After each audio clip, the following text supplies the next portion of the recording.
আসসালামু আলাইকুম। কেমন আছেন সবাই? আশা করছি সবাই ভালো আছেন। আমি আল্লাহর রহমতে অনেক ভালো আছি। তো আজকে করলা ভাজি রান্না করব আর দেশি মুরগির মাংস রান্না করব। তো করলা ভাজি আমি কুটে নিয়েছি, করলা এরকম কুচু কুচু করে কুটে নিয়েছি। এর মধ্যে একটা আলুও দিয়েছি। তো করলাগুলো খুব সুন্দর করে আমি ধুয়ে নিচ্ছি। আর দেশি মুরগির মাংস রান্না করব। মাংসটা আমি ম্যারিনেট করে নেব। মাংসটা ধুয়ে নিয়েছি।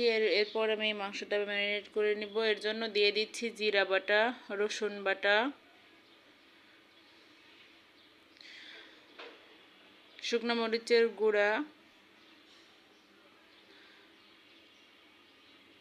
তো সমস্ত মশলা দিয়ে আমি সুন্দরভাবে ম্যারিনেট করে নেব। এরই মধ্যে বলে রাখি, আপনারা যদি আমার চ্যানেলে নতুন হয়ে থাকেন অবশ্যই আমার চ্যানেলটি সাবস্ক্রাইব করে দিবেন, লাইক কমেন্ট শেয়ার করে দিবেন, পাশে থাকা বেল বাটনটি অন করে দিবেন যেন সমস্ত নতুন নতুন ভিডিও ছাড়ার সাথে সাথে নোটিফিকেশন আপনার ফোনে চলে যায়। তো মরিচের গুঁড়া, হলুদের গুঁড়া, আদা বাটা, জিরা বাটা, রসুন বাটা, পেঁয়াজ কুচি, দারচিনি, এলাচ, তেজপাতা সমস্ত কিছু দিয়ে আমি সুন্দর করে মাংসটা মাখিয়ে নিচ্ছি। মাংসটা মাখিয়ে আমি এবার ম্যারিনেট করে নেব প্রায় আধা ঘন্টা মতো। তো ম্যারিনেট করে নিয়েছি এখানে।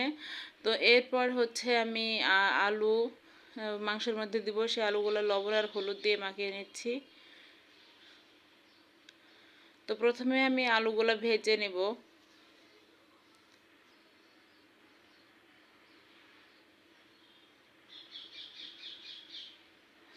আলুগুলা সুন্দরভাবে ভেজে নিতে হবে। তো আলুগুলা ভাজতে থাক, আমি একটু ঢাকা দিয়ে পাশে চুলায় দিয়ে দিচ্ছি।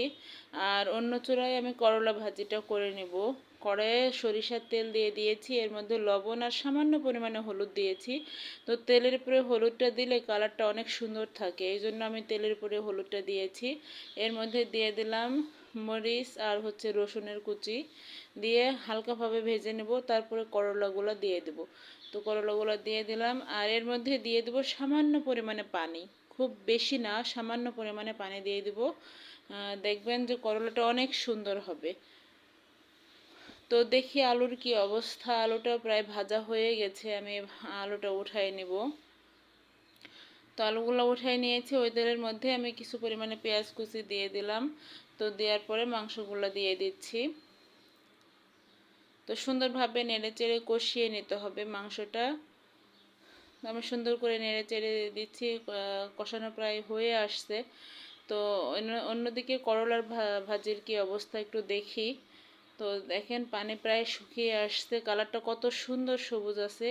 এই পর্যায়ে আমি প্রায় মানে খুব বেশি পরিমাণেই পেঁয়াজ কুচিটা দিয়ে দিব। পেঁয়াজটা যত বেশি দিবেন তত ভালো হবে, তিতাটা কম হবে। তো সুন্দর করে নেড়ে চেড়ে আমি ভেজে নিয়েছি।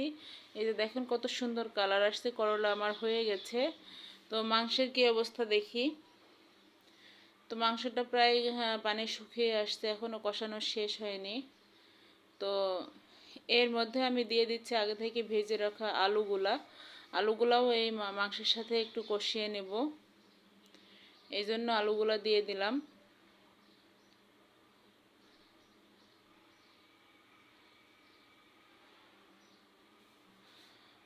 কষানো হয়ে গেছে, এবার আমি ঝোলের পানি দেবো। বেশি পানি দিব না, কারণ আমি বেশি ঝোল করব না। তো তরকারিটা ফুটে গেছে, একটু ধোয়া উঠেছে, এই জন্য দেখা যাচ্ছে না। তো আমার তরকারিটা হয়ে গেছে। এতক্ষণ ধৈর্য ধরে ভিডিওটি দেখার জন্য আপনাদের অসংখ্য অসংখ্য ধন্যবাদ। আপনারা সবাই ভালো থাকবেন, আমার জন্য দোয়া করবেন, আমি যেন আরও সুন্দর সুন্দর রান্না আপনাদের সামনে দেখাতে পারি। ধন্যবাদ সবাইকে। আসসালামু আলাইকুম।